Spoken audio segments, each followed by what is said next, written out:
할렐루야. 네, 50일 기도학교 49번째 성회 가운데 나오신 모든 분들을 예수님의 이름으로 환영하고 축복합니다. 49번째 성회에는 예수님 가르쳐 주신 주기도문 기도의 네 번째 대목인 우리가 우리에게 죄 지은 자를 사하여 준 것 같이 우리 죄를 사하여 주시옵고. 네, 이 대목 기도의 고백 함께 묵상하면서 하나님의 마음을 알아가는 시간 가지려고 합니다. 하나님의 마음을 깊이 알아가는 복된 시간 되시기를 예수님의 이름으로 축원합니다. 사랑하는 여러분, 기도는 계속해서 말씀드리는 것처럼 종교적인 형식 아닙니다. 기도는 무엇입니까? 살아계신 하나님과의 관계를 맺는 것, 영적으로 교제하는 것, 그런 은총의 도구라고 하였습니다. 우리가 주기도문의 기도를 통해서 배우고 있는 것처럼 예수님께서는 우리가 기도하는 시간들을 통해 살아계신 하나님과 영적으로 만나고 교제하며 아버지와 자녀라고 하는 이 사랑의 관계를 형성해 나아가게 된다라고 가르쳐 주십니다. 즉, 기도는 하나님과의 영적 교제와 사랑을 기반으로 한 인격적인 관계를 형성하는데 그 목적이 있다라는 겁니다. 오늘 우리가 주기도문의 고백을 통해서 새롭게 배우게 되는 기도의 차원은 죄의 고백과 용서입니다. 같이 한번 해보실까요? 죄의 고백과 용서. 죄의 고백과 용서. 아멘. 사랑하는 여러분, 우리가 거룩하신 하나님과의 영적인 만남, 또 인격적인 교제를 지속적으로 이루어가는 이 기도를 이루어가기 위해서는 우리가 다루어야 될 중요한 영적 문제가 있습니다. 그 문제는 죄의 고백과 용서의 문제입니다. 왜냐하면 죄는 이 하나님과 우리와의 관계를 파괴하고 단절시키기 때문이에요. 우리 한번 정리해 보시죠. 죄는 하나님과 우리와의 관계를 파괴시키고 단절시킵니다. 아멘. 이사야서 59장 1절부터 2절 말씀에서 이렇게 증거합니다. 여호와의 손이 짧아 구원하지 못하심도 아니요 귀가 둔하여 듣지 못하심도 아니라 오직 너희 죄악이 너희와 너희 하나님 사이를 갈라 놓았고 너희 죄가 그의 얼굴을 가리어서 너희에게 듣지 않으시게 함이니라. 아멘. 여러분, 이 이사야서 59장 1절에서 2절 말씀은 이스라엘 백성들이 죄로 인해 하나님과 관계가 단절된 상황을 이야기해 주는 말씀입니다. 당시 이스라엘 백성들은 큰 이 국가적 위기 상황 속에 하나님께 도와달라고 기도를 했지만 하나님의 응답을 받지 못했고 어려움에서 벗어나지 못하고 있는 상황이었습니다. 그들이 응답받지 못했던 것은 하나님의 문제가 아니라 그들이 하나님 앞에 우상숭배의 죄악을 끊임없이 저지르고 있었기 때문이었어요. 그러한 상황 속에 이스라엘 백성들은 하나님의 무응답에 대해서 불평하고 원망했습니다. 하나님께서는 이사야 선지자를 통해서 이스라엘 백성들에게 말씀하십니다. 하나님께서 듣지 아니하시고 응답하지 아니하신 이유는 오직 너희 죄악이 너희와 너희 하나님 사이를 갈라놓았기 때문이다. 너희 죄가 그분의 얼굴을 가리어서 너희에게서 듣지 않으시게 함이니라. 말씀하시는 것처럼 죄악 때문에 하나님과 하나님께 아무리 기도해도 응답되지 않는다라고 이야기를 해줍니다. 사랑하는 여러분, 우리는 이 이사야서의 말씀을 통해서 죄의 문제가 이 하나님과 우리와의 만남과 영적 교제, 기도를 이루어가는데 굉장한 악영향을 미치게 된다는 사실을 발견할 수 있는 겁니다. 그래서 예수님께서 주기도문의 기도 가운데 이 죄사함의 기도에 대해서 가르쳐 주십니다. 죄는 하나님과 우리와의 관계를 무너뜨리고 하나님과의 영적인 만남과 교제를 끊어버리기 때문이에요. 그럼 예수님께서는 제자들에게 이 죄의 문제를 놓고 기도하게 하심으로써 죄의 문제를 용서받지 않고는 결단코 하나님과 온전한 관계를 영적 교제를 이루어갈 수 없음을 가르쳐 주시고 계시는 겁니다. 사랑하는 여러분, 우리가 기도의 자리에 나갈 때 반드시 기억해야 될 것, 우리가 하나님 앞에 정직하게 회개하지 않는 상태에서, 즉 우리가 여전히 죄 가운데 머물고 있으면서도 하나님 앞에 나와 어떤 기도를 드리고 있다면 그 기도는 하나님께서 들으실 수 없다는 것을 이 이사야서 59장 말씀은 이야기해주고 있는 겁니다. 여러분, 하나님은 거룩하신 하나님이신 줄로 믿으시길 바랍니다. 거룩하신 하나님께서는 죄를 미워하십니다. 우리가 죄를 가지고 있음에도 그 죄를 정직하게 회개하지 않는 것은 거룩하신 하나님을 무시하고 모독하는 행위입니다. 그리고 더욱 중요한 것은 사랑의 아버지가 되시는 하나님으로 하여금 죄 가운데 진노하사 공의로 심판하시는 심판주가 되게 만드는 것입니다. 그렇기 때문에 여러분, 예수님은 주기도문에서 하나님께 죄 용서를 구하는 기도를 드리게 하시는 겁니다.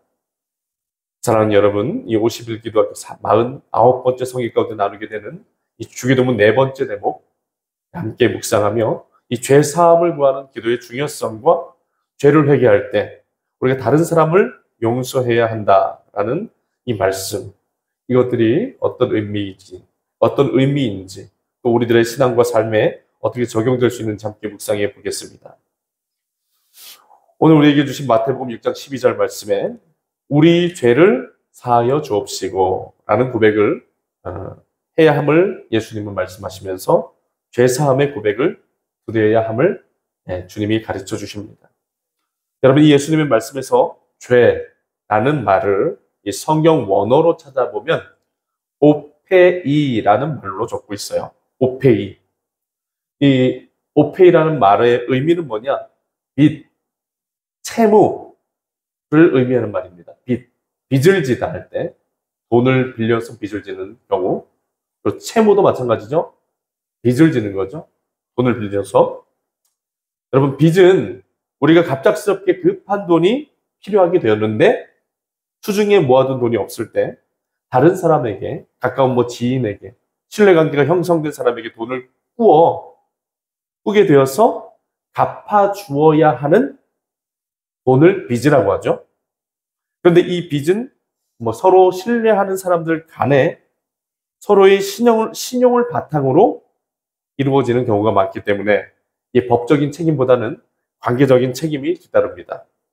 만약 빚을 지고도 갚지 않으면 법적 책임은 없을 수도 있지만 소중한 관계는 잃게 될 수도 있는 것이죠. 빚은 그런 겁니다. 채무는 무엇입니까? 채무는 빚과 유사하지만 법적 책임을 강조하는 것입니다. 돈을 꾸어주고 받는 것은 빚과 동일한 개념이지만 채무는 반드시 계약서를 써야 하고 그리고 계약 위반 시 법률에 의거한 법적 책임을 지겠다라는 다짐을 받고 거래가 이루어집니다. 채무의 개념으로 볼 때 돈을 빌린 채무자가 채무 불이행 시 계약서에 따라 법조문에 명시된 강한 법적 의무를 담당합니다. 이것이 빚과 채무입니다. 근데 예수님께서 주기도문의 기도에서 죄라는 말을 표현하실 때 이 빚과 채무라는 뜻을 가진 오페이라는 언어를 사용하셨다라는 겁니다.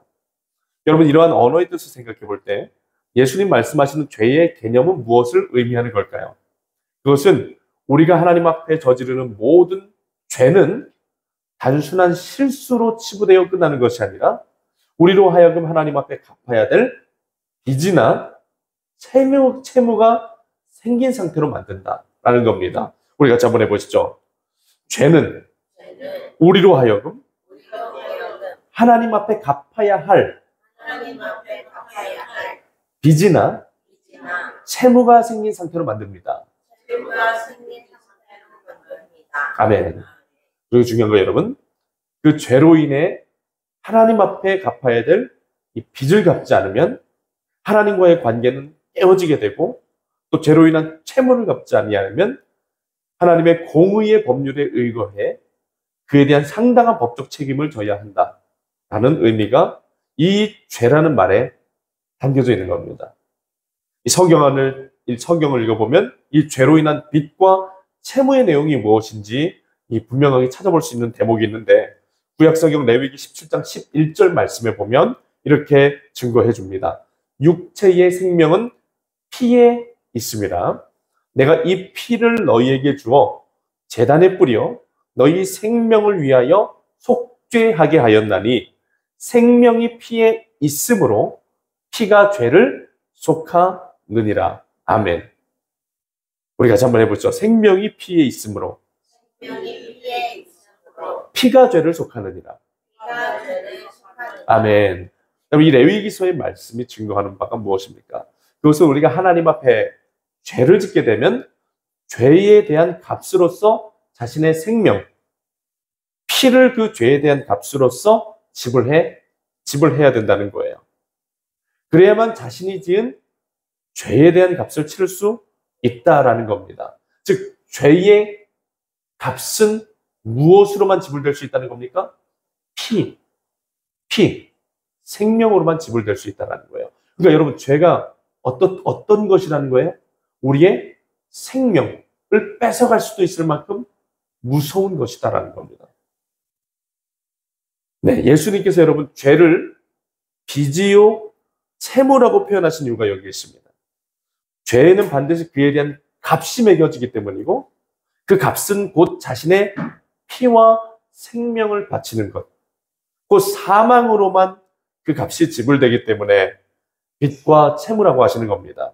여러분, 이 세상에 어떤 사람도 하나님께 빚을 지지 않고서는 자신의 죄의 값, 생명의 속전을 지불할 수는 없습니다. 여러분, 누가 죄에 대한 하나님의 진노의 심판과 영원한 형벌을 당해서 자신의 죄값을 치를 수가 있겠습니까?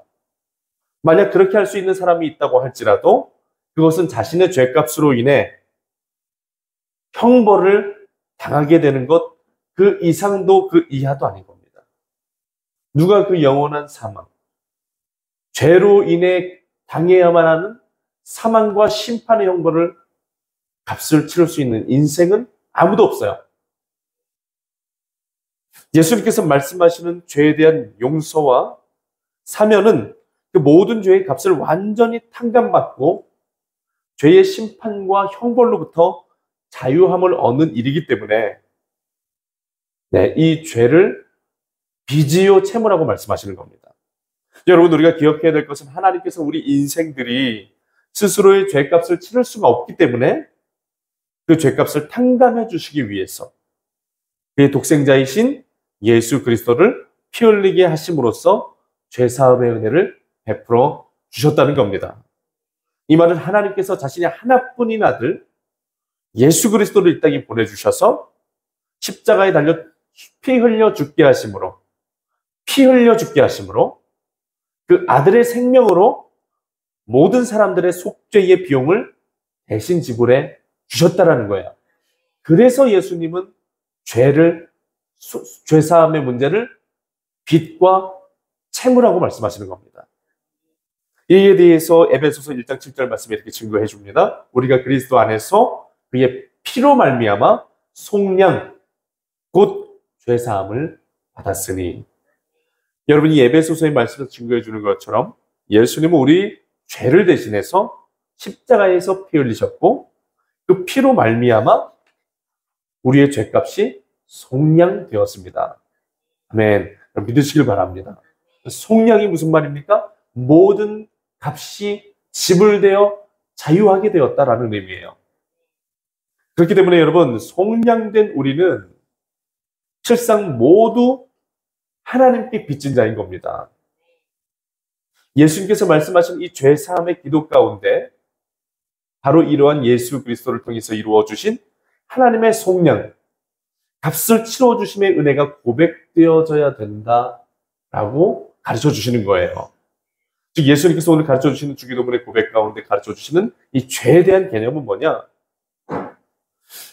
단순한 도덕적인 잘못들을 말하는 것이 아니라 우리가 결코 스스로의 힘으로는 갚을 수가 없는 하나님에 대한 영적인 부채를 말씀해 주시는 것이고, 이것은 오직 하나님의 은혜로만, 예수 그리스도 십자가 대속의 은혜로만 탕감을 받을 수 있고 사면받을 수 있고 용서받을 수 있다라는 사실을 예수님은 가르쳐주고 계시는 겁니다. 예수님께서 오늘 주기도문의 네 번째 대목 가운데서 가르쳐 주시는 기도의 고백 가운데 바로 이러한 이 중요한 내용들이 담겨져 있는 겁니다. 그리고 중요한 것, 여러분 이 십자가 대속으로 인해 얻을 수 있게 되는 죄사함의 은혜는 반드시 우리들의 삶의 자리에 이루어지는 용서를 기반으로 우리들에게 적용된다라는 사실을 예수님이 가르쳐주고 계세요. 같이 한번 해보시죠. 죄사함의 은혜는 우리들의 삶의 자리에서 이루어지는 용서를 기반으로 이루어집니다. 아멘. 여러분 이 내용이 너무 중요한 내용이에요. 이 내용이 너무 중요한 내용입니다. 우리 예수님의 십자가 대속으로 인해서 우리 죄가 속량된다는 것은 우리가 알죠. 근데 이 속량의 은혜가 우리들의 삶에 적용되는 부분에 있어서 예수님이 이런 말씀하셨다는 겁니다. 너희들이 죄 사함을 받으려면 먼저 어떻게 해야 된다는 거예요? 용서하는 자가 돼야 돼. 이게 중요한 거예요, 이게. 여러분 오늘 말씀 예수님은 우리 죄를 사하여 주시옵고라는 고백을 드리기 이전에 어떤 고백을 드리게 하세요? 우리가 우리에게 죄 지은 자를 사하여 준 것 같이. 여러분 이 대목을 절대로 잊어버리셔는 안 됩니다. 이게 제일 중요한 대목이에요. 우리가 우리에게 죄 지은 자를 사하여 준 것 같이라는 이 고백을 예수님이 죄 사함의 문제를 놓고 기도하게 하실 때 먼저 고백하게 하셨다는 겁니다.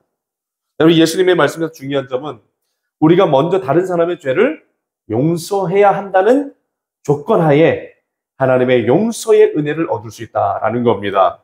여러분 같이 한번 해보죠. 우리가 먼저 다른 사람의 죄를 용서해야 한다는 조건하에 하나님의 용서를 얻을 수 있습니다. 네, 여러분 기억하시길 바랍니다. 믿으시길 바랍니다. 여러분 이 말씀은 단순한 예수님의 권면의 차원의 문제가 아니라 하나님의 용서를 받기 위한 필수적인 영적 태도를 말해주시는 겁니다. 여러분 마태복음 6장 14절 15절 말씀에 예수님이 이렇게 말씀하십니다. 너희가 사람의 허물을 용서하면 너희 하늘 아버지께서도 너희를 용서하시겠지만 용서하지 않으면 너희도 용서를 받지 못한다 라고 말씀하셨어요. 여러분 정리하자면 우리가 하나님께 죄사함의 은혜를 구하기 위해서 그 용서의 은혜를 받기 위해서는 먼저 내가 다른 사람의 죄를 용서하는 삶을 살아갈 수 있어야 된다는 겁니다. 그렇지 않으면 하나님의 용서를 받을 수도 그 용서의 은혜를 경험하며 누릴 수도 없다라는 거예요. 마태복음 18장 말씀에서 예수님은 1만 달란트 빚진 자, 1만 달란트 빚진 종의 비유를 말씀해 주십니다. 그래서 이 1만 달란트 빚진 종의 비유를 통해 이 영적인 비밀이 무엇인지 풀어주세요. 용서하지 않으면 용서받을 수 없다라고 하는 이 비밀. 이 굉장히 중요한 비밀을 이 1만 달란트 빚진 종의 비유를 통해 풀어주십니다. 이 1만 달란트 빚진 종의 비유를 읽어보면 한 종이 자신의 주인에게 얼마를 빚졌다고요? 1만 달란트. 1만 달란트. 이거 엄청나게 큰 돈입니다. 요즘 시세로 봐도 엄청나게 큰 돈이에요. 근데 엄청난 돈을 빚져서 큰 어려움에 처하게 됩니다. 집을 팔아도 못 갚고 자신의 식구들을 다 노예로 팔아도 갚을 수가 없는 상황인 거예요. 그래서 그렇지만 이 주인이 돈을 갚아야 하는 날이 결산할 날이 찾아온 겁니다. 그 날이 이르게 돼서 주인이 그 종을 불러다가 이제 돈 갚아라 하는 겁니다. 그런데 그 종이 어떻게 하는 거예요? 주인님, 저 좀 살려주십시오. 돈을 갚고 싶은데 아무리 제가 갖고 있는 돈을 다 긁어 모아도 제 집을 팔고 제 자식들을 다 노예로 팔아주어도 주인께 빌린 1만 달란트를 갚을 수 있는 능력이 없습니다. 울며 사정을 하는 겁니다. 그때 주인이 어떻게 합니까? 이 종을 불쌍히 여기는 거예요. 불쌍히 여기는 겁니다. 그래서 이 주인이 그 종이 진 그 큰 빚을 일시에 탕감해 주게 됩니다. 여러분, 어떤 은혜를 받은 거예요? 엄청나게 큰 은혜를 주인이 종에게 베풀어 준 거죠. 여러분, 우리가 그 종의 입장이 된다면 어떤 마음을 가져야 되겠어요? 평생 감사하죠. 영원히 감사할 뿐이죠. 어떻게 이런 분이 계십니까? 나를 완전히 자유하게 만들어주는 거잖아요. 그렇게 큰 은혜를 그 사람이 받게 되었습니다. 그런데 그 1만 달란트 탕감받은 은혜를 입은 그 사람이 주인에게서 그 은혜를 받고 집으로 돌아가는 길에 자신에게 100 데나리온 빚진 동료를 만나게 되었는데 그 사람 멱살을 붙잡고 뭐라고 하는 겁니까? 돈 갚으라고 하는 겁니다. 얼마나 모질게 갚으라고 하는지 그 100데나리온 빚진 동료가 자신의 발 앞에 무릎 꿇고 엎드려서 사정을 하면서 금방 갚을 테니까 조금만 기다려달라고 그렇게 애원하며 사정을 하는데 이 사람이 어떻게 하는 거예요? 이 종이 그를 몰아세우면서 그를 감옥에 가두었다라고 그 말씀에서 이야기를 해요. 그 빚을 다 갚을 때까지는 이 감옥에서 나오지 못할 것이다라고 하면서 그를 감옥에 가두었다라는 겁니다. 여러분, 이를 지켜보던 다른 동료들이 이 모든 사실을 그 주인에게 이야기를 했고 주인은 그 1만 달란트 탕감받은 종을 불러서 이렇게 이야기합니다. 악한 종아, 네가 살려달라고 애원하고 빌기에 내가 너를 불쌍히 여겨서 네 빚을 전부 탕감해 주었거늘 너는 내가 너를 불쌍히 여김과 같이 너도 내 동료를 불쌍히 여겨야 함이 마땅하지 아니하냐. 이렇게 이야기를 했다고 합니다. 그리고는 그 주인이 아주 노하여 그 사람이 1만 달란트를 다 갚을 때까지 나오지 못하도록 옥졸에게 넘겨주었다. 라는 말씀을 예수님이 해주십니다. 사랑하는 여러분, 예수님께서는 이 말씀을 이야기하신 후에 이렇게 말씀을 하셨습니다. 너희는 각각 마음으로부터 형제를 용서하지 아니하면 나의 하늘 아버지께서도 너희에게 이와 같이 하시리라. 아멘. 네, 여러분, 이 말씀을 예수님이 하셨습니다. 사랑하는 여러분, 이 1만 달란트 빚진 자의 비유를 통해 예수님은 하나님께 엄청난 죄의 용서를 받은 우리가 나에게 작은 잘못을 한 사람들을 용서하지 않는다면 하나님께서 이를 괘씸하게 여기시사 우리를 용서하지 않게 되실 수도 있음을 경고해 주시는 겁니다. 사랑하는 여러분, 우리가 지은 죄는 어떤 죄입니까? 어떤 죄예요? 하나님의 하나뿐인 독생자이신 예수 그리스도를 십자가에 달려 죽게 만든 죄예요. 누구 죄가요? 우리 죄가. 더 중요한 것, 내 죄가. 따라해 보시죠. 내 죄가. 내 죄가예요, 내 죄가. 누구 죄라고요? 내 죄가 누구를요? 하나님의 하나뿐인 아들이신 예수님을 저 고통스러운 십자가에 못 박혀 죽게 만든 죄가 누구 죄라고요? 내 죄라는 거예요. 하나님이 나를 그 죄의 값으로부터, 그 죄의 심판과 형벌로부터 구해주시기 위해서 무엇으로 값을 주고 내 죄를 사해 주셨다는 겁니까? 예수 그리스도의 피값으로, 그 생명으로 나의 죄의 모든 값을 대신 지불해 주셨다는 거예요. 여러분, 우리는 어떤 은혜를 받은 겁니까? 엄청난 은혜를 받은 거죠. 엄청난 은혜를 받은 거예요. 그런데 우리가 우리들의 삶의 자리에 돌아와서 우리들의 삶의 자리에서 살아가는 상황 속에 누군가 우리에게 잘못을 저질렀고 우리도 그 사람을 용서해 줘야 되는 그런 입장이 되었을 때 하나님은 어떻게 하신다는 겁니까? 우리가 어떻게 하는지를 본다라는 겁니다. 어떤 사실을 보는 거예요? 이 사람이 내가 베풀어준 죄의 용서의 은혜에 대해서 어떻게 반응하고 있는가를 본다는 거예요. 감사하고 있는가. 정말 그 은혜 감사하고 있는가를 본다는 거예요. 그리고 자신이 하나님께 불쌍히 여김을 받고 예수의 피값으로 다시 살게 된 자로서 그 은혜에 감사하며 다른 사람도 불쌍히 여기는 삶을 살아가는가. 이걸 보신다는 거예요. 이걸 보신다는 겁니다.